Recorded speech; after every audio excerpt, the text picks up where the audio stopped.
மிக்க நன்றி பேரணி ஸ்ரீதரன் அவர்களே.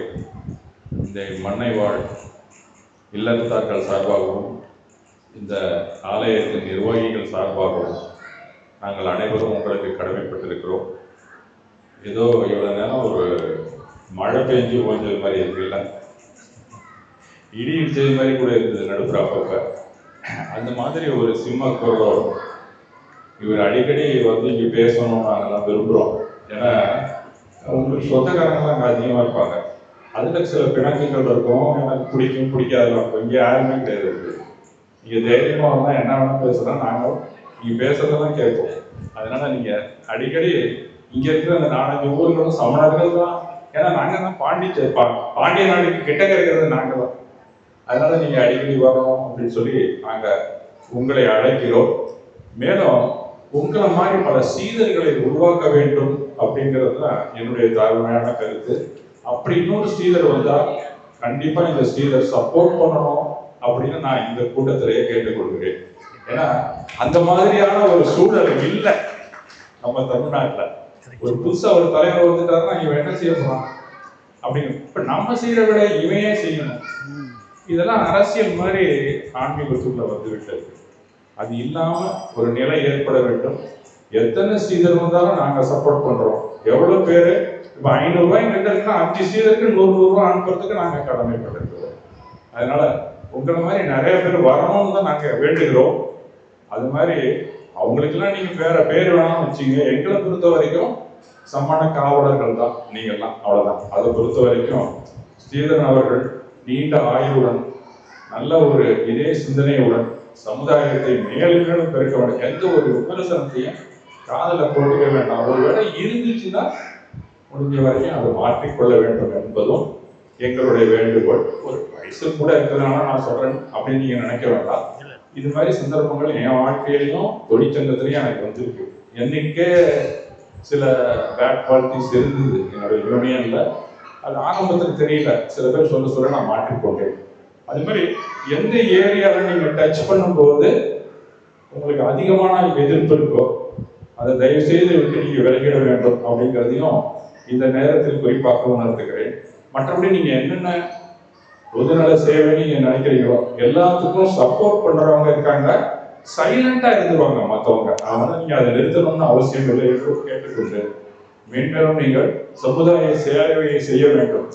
எல்லோருமே அறிந்த சமண மாமனிதர் ஐயம் சேரலை அப்படிங்கிற ஒரு அமைப்பின் ஸ்தாபகர். ஒரு முறை நான் வந்து தல்லாக்குளம்னு ஒரு பிரான்ச்சு போயிருந்தேன் மதுரையில். ஐயா அப்போல்லாம் வந்து அகிம்சை நிலைங்கிற அமைப்பு இல்லை. நான் ஆடிட்டிங்காக ஒரு 10 நாள் போக வேண்டியிருந்தது. அப்போ நாங்கள் அங்கே இருக்கக்கூடிய அந்த இதுக்கு எங்கள் அப்பாவோட போயிருக்கேன் நான் எல்லா இடத்துக்கும். அப்போ இவர் வந்து இந்தியன் பேங்க்கு காலனியில் செல்லுமணி இருக்கார். நான் அங்கே போயிட்டு அவர் வீட்டில் தங்கிட்டு அப்படியே நான் அங்கே போயிட்டு தான் வந்தேன் அந்த நேரத்தில். அப்போ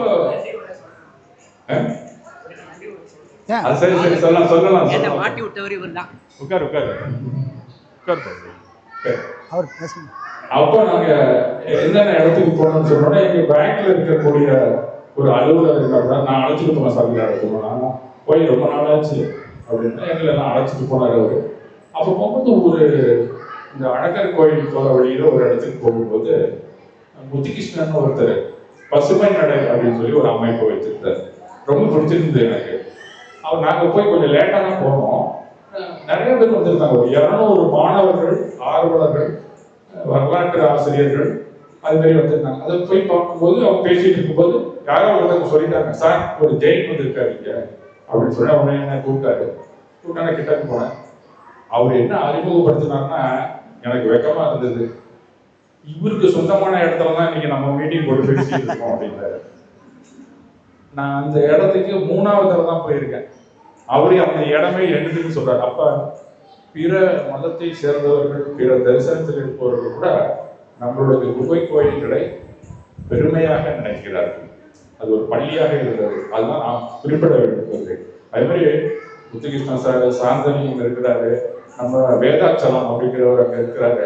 இது மாதிரி பல வரலாற்று ஆசிரியர்கள் இருக்கிறாங்க. ஊடகத்தை எடுத்தீங்கன்னா சமண மதத்தை மற்றவர்கள் தான் நிறைய போட்டு அதை இது பண்ணிட்டு இருக்காங்க.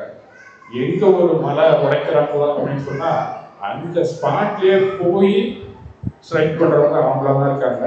அதுல ஒரே ஒரு சமணர் யாருன்னா ஸ்ரீதர் தான் இருக்காரு. டங்ஸ்டன் வந்து உடைக்கிறான் அப்படின்னு சொன்னா அங்க இவர் மட்டும் தான் நிற்கிறார், பாக்கி பேர் இருக்காங்க. அந்த மாதிரி நிலையெல்லாம் இருக்கக்கூடாது. நம்மளுடைய இடம் அப்படிங்கிறத நம்ம ஸ்தாபிதம்னாதான் இப்ப இருக்கிற இடத்த யாரும் கொடுக்காம இருக்கும். அந்த திங்கிங் கூட இல்லை நம்மள்ட்ட. அதை நம்ம பிடிச்சி வச்சுட்டு நம்ம ஒன்றும் பண்ண போறதில்லை. இருக்கிற இடத்த எவனும் கொண்டு போகாம இருக்கிறதுக்காக நம்ம எதிர்ப்பு சொல்ல வேண்டிய ஒரு கட்டாய சூழல். இதெல்லாம் பாலிடிக்ஸ் தான். இதுக்கு பின்னாடி லாபி பாலிடிக்ஸ் எல்லாம் இருக்கு. அதெல்லாம் நம்ம மக்கள் அதை ஒன்றும் புரிஞ்சிக்க மாட்டேறாங்க. ஒரு காலத்துல இதை வச்சுதான் நம்மளை சூறையாடி விட்டார்கள். அதுவே தெரியல. வரலாற்றுல பல விஷயங்கள் அழிந்து போயின. கழிவுல ஏற்றுறாங்கன்னு சொன்னா நம்ம கழிவுல ஏற்றுறாங்களா இல்லையாங்கிறது நம்மள்ட்ட குறிப்பே கிடையாது. ஒருவேளை நடந்ததா நடக்கலையா அவங்கள்ட்ட எல்லா குறிப்பும் இருக்கு. அதை வச்சுதான் நம்ம பேசுறோம். அந்த மாதிரி பல சம்பவங்கள் நம்ம தமிழ்நாட்டில் நடந்திருக்கு. மீண்டும் இந்த ஜனநாயக நாட்டில் அது நடக்கக்கூடாது.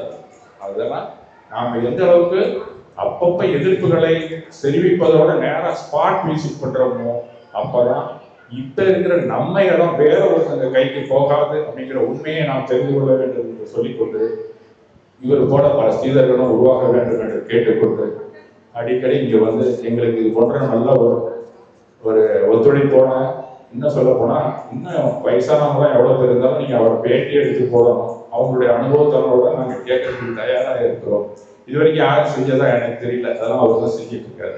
அப்ப சமுதாய பணி அப்படிங்கிறது ஸ்ரீதர் தான் அத்தாரிட்டி. அவருக்கு தான் நம்ம தெரிஞ்சு வழித்தான். ஒரு காலத்துல வீட்டுல இருக்கிற சமுதாயம் நம்ம நான் கூட வீட்டுல வந்து அகிம்சா யாத்திரை போட்டுட்டு இருக்கேன்.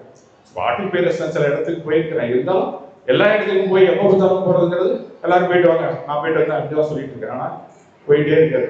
இங்க இருக்கக்கூடிய அந்த சமணர் மலைகள் இல்லை, எந்த மலையா இருந்தாலும் அங்க சமண தலையா இருக்கான்னு தேடிட்டு இருக்காரு.